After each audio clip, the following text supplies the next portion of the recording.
નમસ્કાર વિદ્યાર્થી મિત્રો, હું જસાણી સર આપ સર્વેનું જસાણી એજ્યુકેશનમાં હાર્દિક સ્વાગત કરું છું. આજે આપણે કંઈક નવું જ લઈને આવ્યા છીએ અને એ એટલા માટે જરૂર પડી છે કે આપણે 11-12 સાયન્સના તો લેક્ચર લઈએ છીએ, સ્ટાન્ડર્ડ 10th એટલે કે બોર્ડ માટે પણ કામ કરીએ છીએ, પણ એનો જે પાયો છે એ સ્ટાન્ડર્ડ 9th છે અને 9thમાં એમ કહેવાય કે સાયન્સના 3 પાર્ટ ફિઝિક્સ, કેમેસ્ટ્રી, બાયોલોજી અને ચોથું પર્યાવરણ.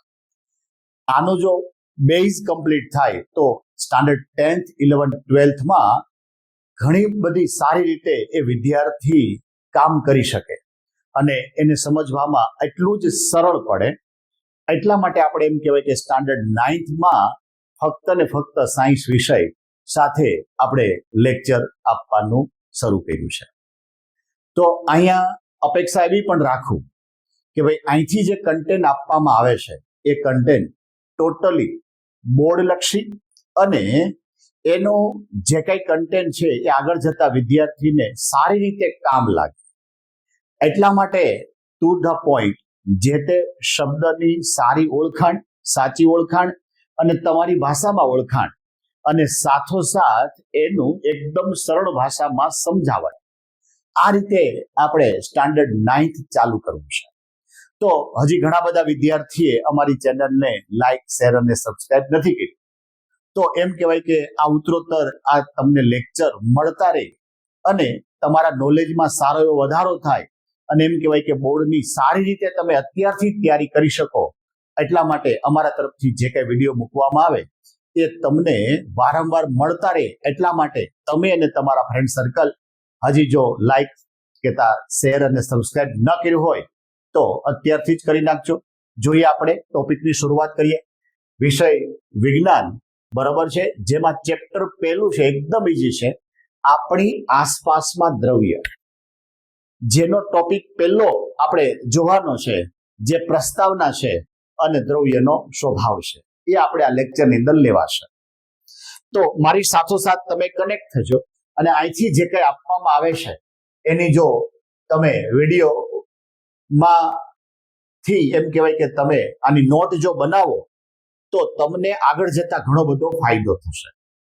આપણે જોઈએ, તમારે પ્રસ્તાવનાની અંદર આવું વાક્ય આપ્યું છે કે આપણી આસપાસ નજર કરીએ તો આપણને ઘણી બધી વસ્તુ દેખાય છે. દાખલા તરીકે તમે ઘરે બેઠા બેઠા રીડિંગ કરતા હોય તો સૌપ્રથમ તમને રૂમ દેખાય, ચેર, ટેબલ, પંખો, આ બધું દેખાય. તમે પાણી પીવા જાઓ ત્યાં એમ કહેવાય કે ગ્લાસ, પાણી, આ બધું દેખાય. તમે કદાચ આકાશ તરફ જુઓ તો એમાં આકાશ દેખાય, વાદળો દેખાય, પથ્થર દેખાય, હવા, પાણી, આ બધું દેખાય, આસપાસ છોડ દેખાય. આ જે કાંઈ છે એ વસ્તુ કહેતા પદાર્થ છે અને આ બધાયના આકાર જુદા જુદા છે, આ બધાયના કદ જુદા જુદા છે, આ બધાયની રચના જુદી જુદી છે. એટલે તમને જે કાંઈ દેખાય છે એ વસ્તુ કહેતા પદાર્થ જ છે. તમને જે દેખાય તે, ટ્યુબલાઇટ દેખાય તો ટ્યુબલાઇટ, પંખો દેખાય તો પંખો, આ બધાયના આકાર જુદા છે, કદ જુદા છે, રચના જુદી છે, એના ઉપયોગ જુદી રીતે કરવાનો થશે. તો વિજ્ઞાનની ભાષામાં વૈજ્ઞાનિકોએ આ જે પદાર્થ છે એને દ્રવ્ય કીધું છે. હવે તમને જે કઈ વસ્તુ દેખાય એમાં બે ગુણધર્મ છે. એક એ કદ કહેતા જગ્યા રોકે છે, બીજું એમાં દળ છે. દળ વગર વિશ્વમાં કહેતા બ્રહ્માંડમાં એક પણ કણ નથી, બરાબર છે. એટલે તમને જે કઈ દેખાય છે એ જગ્યા રોકે છે અને એમાં દળ છે. તો આની વ્યાખ્યા આમ આપી શકાય કે જે કદ અને દળ ધરાવે એને શું કહી શકાય? દ્રવ્ય કહી શકાય. આપણી ભાષામાં એને શું કહી શકાય? પદાર્થ કે વસ્તુ કહી શકાય. હવે તમને જે દેખાય છે એ નિર્જીવ અને સજીવ છે. તમારી આસપાસ જીવજંતુ છે, પક્ષીઓ છે, પ્રાણીઓ છે, માણસો છે, આ બધા સજીવ છે. એ સિવાયની જે કઈ વસ્તુઓ મેં કીધી એ બધી નિર્જીવ છે. તો આ જે પદાર્થ છે એ પદાર્થ સજીવ પણ છે અને નિર્જીવ પણ છે. પદાર્થ સજીવ પણ છે અને નિર્જીવ પણ છે. પ્રાચીન સમયથી એમ કહેવાય કે વેદો, સંસ્કૃતિમાં, ભારતીય સંસ્કૃતિમાં આ જે કાંઈ પદાર્થ છે એને 5 ભાગમાં વર્ગીકરણ કર્યું છે. એ હવા, પૃથ્વી, અગ્નિ, આકાશ અને પાણી, એમ કહેવાય કે આને પંચ તત્વ કહેવામાં આવે છે. કોઈ વનસ્પતિ કહેતા છોડ એ ઉગે છે ત્યારે પણ એ પંચતત્વમાંથી જ ઉગે છે, બને છે. અને જ્યારે એમ કહેવાય કે એ છોડ પડી જાય અથવા તો સુકાઈ જાય, બરોબર છે, ત્યારે પણ એ પંચતત્વમાં વિલીન થઈ જાય છે. આવી જ રીતે હર કોઈ માનવ હોય, હર કોઈ પદાર્થ હોય, એ પંચતત્વમાંથી જ બને છે અને છેલ્લે પંચતત્વમાં જ વિલીન થાય છે. માટે એને શબ્દ વાપર્યો છે પંચતત્વ. આપણે નામ યાદ રાખવાનું, પંચતત્વમાં કોણ કોણ આવે? હવા, પૃથ્વી, અગ્નિ, આકાશ અને પાણી. આ જે કઈ પદાર્થ છે એ પદાર્થ બે પ્રકારે, કા નિર્જીવ હોય કા સજીવ હોય. આને બે પ્રકૃતિ જોવા મળે, બે સ્વભાવ જોવા મળે. કાય પદાર્થ ભૌતિક ગુણધર્મ એનો જોવાનો છે, એનો રાસાયણિક ગુણધર્મ પણ જોવાનો છે. ભૌતિક ગુણધર્મ એટલે બાહ્ય, રાસાયણિક ગુણધર્મ એટલે આંતરિક. એમાં પહેલો જે તમારો કોન્સેપ્ટ છે એ દ્રવ્યનો ભૌતિક ગુણધર્મ.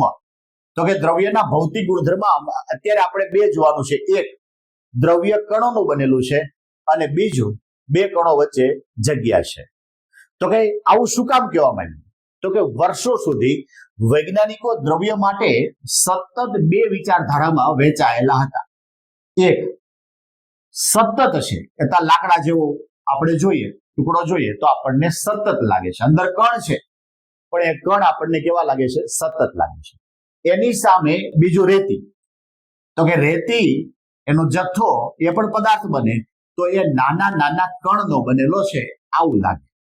હવે આપણી પાસે બે વિચારધારા આવી. એક વિચારધારા સતત કહેતા લાકડા જેવું આવી, બીજી વિચારધારા રેતી કહેતા નાનો કણનું બનેલું છે. આપણે પ્રવૃત્તિ દ્વારા નક્કી કરવું છે કે દ્રવ્ય શેનું બનેલું છે. એના માટે આપણે 100 ml નું બીકર, બીકર એટલે એમ કહેવાય કે કાચનું વાસણ, 100 ml નું બીકર લ્યો. એની અંદર શું કરવાનું? તો કે એને અડધું પાણીથી ભરી દો, એટલે 50 ml જેટલું ભરી દો. ત્યાં એક નિશાની કરી નાખો. હવે એની અંદર થોડી ખાંડ અને મીઠું નાખો. હવે ખાંડના દાણા આપણને દેખાય, મીઠાના દાણા દેખાય, આ આપણને કણ સ્વરૂપે દેખાય. અને હવે સળિયાથી હલાવો અને અવલોકન કરવાનું છે. તમે સળિયાથી હલાવો એટલે ધીમે ધીમે ધીમે ધીમે કરતા તમને એવું લાગે કે ખાંડ કે મીઠાના કણો અદ્રશ્ય થઈ ગયા હોય એવું લાગે. હવે અદ્રશ્ય થઈ ગયા તો ખરેખર એ પાણીની સપાટી ઉપર આવે છે કે નહીં એ જોવાનું છે. આ પ્રવૃત્તિમાં જાતે તમારે અવલોકન કરવાનું છે અને અવલોકન કર્યા પછી એટલું નક્કી થાય કે આ કણો વચ્ચેની જગ્યામાં બીજા કણો સમાઈ ગયા. એના પરથી નક્કી થયું કે ભાઈ દ્રવ્ય એમ કહેવાય કે એ કણોનું બનેલું છે. દ્રવ્ય કણોનું બનેલું છે. ફરી વખત રિફર કરીએ. આપણું નામ છે આપણી આસપાસમાં દ્રવ્ય. તો કે આપણી આસપાસ નજર કરીએ તો આપણને પદાર્થ કરતા વસ્તુ દેખાય છે. આ પદાર્થ કહેતા વસ્તુ એનો આકાર જુદો હોય, કદ જુદો હોય, એની રચના જુદી હશે, આવું દેખાય છે. આમાં એમ કહેવાય કે વિજ્ઞાનની ભાષામાં આ પદાર્થને દ્રવ્ય કહેવાય. તો કોમન વ્યાખ્યા એવું કહેવાય કે એ દ્રવ્ય કદ ધરાવે અને દળ પણ ધરાવે છે. તો જેને કદ અને દળ હોય એને દ્રવ્ય કહેતા પદાર્થ કહેવાય. આના બે ભાગ પડ્યા, સજીવ અને નિર્જીવ. પ્રાચીન સમયથી પંચતત્વ એવો શબ્દ આપણે ઘણીવાર સાંભળ્યો છે. પંચતત્વ એટલે હવા, પૃથ્વી, અગ્નિ, આકાશ અને પાણી. બરાબર, એમાંથી બને છે ને એમાં પાછું વિલીન થાય છે. પદાર્થની બે પ્રકૃતિ, બે સ્વભાવ છે, એક ભૌતિક અને એક રાસાયણિક. એમાં આપણે પહેલો ભૌતિક ગુણધર્મો જોવો છે. એમાં પહેલું છે દ્રવ્ય કણોનું બનેલું છે. તો કે વર્ષો સુધી એમ કહેવાય કે દ્રવ્ય માટે બે વિચારધારા પ્રચલિત હતી. એમાં એક સતત કહેતા લાકડાનો ટુકડો આપણે જોઈએ, બીજું રેતી નાના કણોનું બનેલું છે. હવે આપણે આ બે માંથી જોઈ અને નક્કી કરવાનું છે. એના માટે પ્રવૃત્તિ માટે 100 ml નું બીકર લ્યો, એને અડધું પાણીથી ભરીને ત્યાં નિશાની કરો. એની અંદર ખાંડ અને મીઠું થોડું ઉમેરો અને સળિયાથી હલાવી તમારે અવલોકન કરવાનું છે. તો અવલોકનની અંદર બે વસ્તુ જોવી છે કે પાણીની સપાટી ઉપર આવે છે કે નહીં. બીજું, આ જે મીઠા અને ખાંડના જે કઈ કણ હતા એ શું ખરેખર અદ્રશ્ય થઈ ગયા? તો આના પરથી આપણે કન્ક્લુઝન એ કાઢ્યું કે આ ખાંડ અને મીઠાના જે કઈ કણો છે એ બાકી બધાના કણોની વચ્ચેની જગ્યામાં સમાઈ ગયા છે. આના પરથી નક્કી કરવામાં આવે કે દ્રવ્ય કણોનું બનેલું છે. જોજી, એમાં બીજું ભૌતિક ગુણધર્મમાં પહેલું હતું દ્રવ્ય કણોનો બનેલો છે. તો આપણે હા પાડી કે ભાઈ દ્રવ્ય કણનું બનેલું છે. બીજું છે દ્રવ્યના આ કણો કેટલા સૂક્ષ્મ છે. બરોબર. હવે આગળ ભણવાની અંદર તમારે એનું માપ સાઈઝ ને બધું આવશે, અત્યારે નહીં. અત્યારે તો ખાલી આવા શબ્દ આપણે પકડવો છે કે દ્રવ્યના કણો અતિ સૂક્ષ્મ છે. અતિ સૂક્ષ્મ એટલે શું? તો કે એ એટલા સૂક્ષ્મ છે કે જેની કલ્પના કરવી એ આપણી બહાર છે. તો કે કેવી રીતે? તો કે આપણે એક પ્રવૃત્તિ જોઈએ. એ પ્રવૃત્તિમાં પોટેન્શિયમ પર મેગ્નેટ, પોટેન્શિયમ પર મેગ્નેટ જેનું સૂત્ર થાય KMnO4. બરોબર, આગળ જતા આપણે આ સૂત્ર કેવી રીતે બને એ પણ જોવાનું છે. આની પ્રવૃત્તિ કરવાની. તો કે પોટેન્શિયમ પર મેગ્નેટના 2 થી 3 કણ લઈ અને 100 ml પાણીમાં ઓગાળવાના છે. એટલે એક દ્રાવણ બન્યું.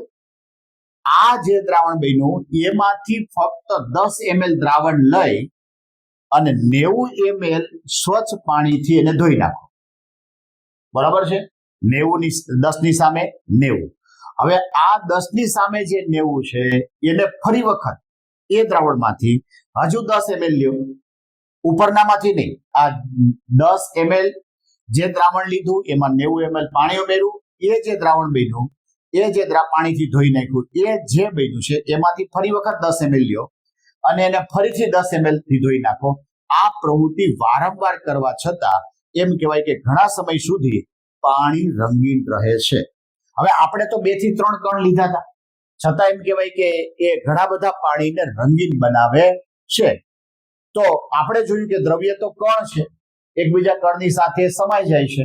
તો એના પરથી આપણે કહી શકીએ કે કણ એ અતિ સૂક્ષ્મ છે, જેની કલ્પના કરવી એ આપણી કલ્પના બહાર છે.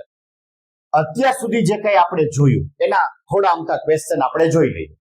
તો કે તમને પહેલો ક્વેશ્ચન આપણે કીધું કે દ્રવ્ય એટલે શું? તો કે એને કદ હોય અને એને દળ હોય, એને દ્રવ્ય કહેવાય. તો કે દળ શેમાં માપી શકાય? તો કે દળ કિલોગ્રામમાં માપી શકાય, કેજી આમ સિમ્બોલ લખાય. શોર્ટ ક્વેશ્ચન પૂછે તો.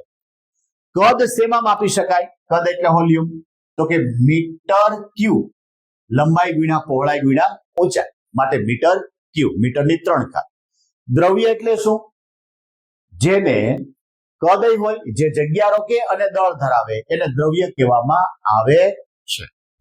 જેમાં જગ્યા એટલે કદ અને દળ. દ્રવ્યની પ્રકૃતિ કેટલા પ્રકારની આપણે જોઈ હતી? એક ભૌતિક અને એક રાસાયણિક. આગળ આપણે જોયું હતું કે ભાઈ અહીંયા ભૌતિક અને બીજું કયું હતું? રાસાયણિક. પંચતત્વના નામ જે હતા એ આપણે યાદ રાખવાના: હવા, પાણી, અગ્નિ, આકાશ અને પૃથ્વી. બરોબર છે? અહીંયા જોઈએ, આ હવા, પાણી, પૃથ્વી, આકાશ અને અગ્નિ. ભૌતિક ગુણધર્મ જે કઈ આપણે જોવા છે એ ભૌતિક ગુણધર્મમાં પહેલું એવું હતું કે ભાઈ દ્રવ્ય એ કણ સ્વરૂપે છે. દ્રવ્ય ક્યાં સ્વરૂપે છે? કણ સ્વરૂપે છે. બીજું, આ કણ અતિ સૂક્ષ્મ છે. અતિ સૂક્ષ્મ છે. આ કણ અતિ સૂક્ષ્મ છે. અને હજી એકાદો ક્વેશ્ચન ઉમેરવો તો પોટેન્શિયમ પર મેગ્નેટનું સૂત્ર KMnO4. એટલે આપણે આખો ટોપિક એકદમ તમે સમજી શકો એ ભાષાની અંદર આપણે સમજાવ્યો છે. અને છેલ્લે આ ટોપિકમાંથી એમ કહેવાય કે આવી રીતના ક્વેશ્ચન પૂછી શકે જે 1 માર્કમાં અથવા તો 2 માર્કમાં. દાખલા તરીકે દ્રવ્યની પ્રકૃતિ, તો એ ભૌતિક પ્રકૃતિ છે અને રાસાયણિક પ્રકૃતિ છે. પંચતત્વના નામ, ગુણધર્મ, આ બધું 2 માર્કમાં પૂછી શકે, બાકી 1 માર્કમાં પૂછી શકે. તો આવી જ રીતે એમ કહેવાય કે સ્ટાન્ડર્ડ 9th નું આખું સાયન્સ એ આપણે આપણી ચેનલની અંદર આપવું છે. એની સાથોસાથ સ્ટાન્ડર્ડ 10th, સ્ટાન્ડર્ડ 11, સ્ટાન્ડર્ડ 12 દરેકે દરેક ચેપ્ટરના દરેકે દરેક ટોપિક આવી જ રીતે એકદમ નાના નાના વિડીયો છે જે તમને જોવામાં કંટાળો પણ ન આવે. વધીને એમ કહેવાય કે 4 થી લઈ અને 11 કે 12 મિનિટ સુધીના વિડીયો છે, જે તે ટોપિક પ્રમાણે છે. 10મા ધોરણની અંદર પણ તમારે આ જ ટોપિક પ્રમાણે છે અને એ ટોપિક પ્રમાણે એ આપણે એને સમજાવવાનો પ્રયત્ન કરશું. અને છેલ્લે આવી રીતે એને ક્વેશ્ચનના સ્વરૂપની અંદર આપણે રિવિઝન પણ આપશું. તો આ વિડીયો એમ કહેવાય કે દરેક વિદ્યાર્થી સુધી પહોંચાડજો, જેના કારણે એ વિદ્યાર્થીને સારામાં સારો લાભ મળે. જેના માટે અમારી ચેનલ હજી જો તમે સબસ્ક્રાઇબ ન કરી હોય તો જરૂરથી કરી દેજો.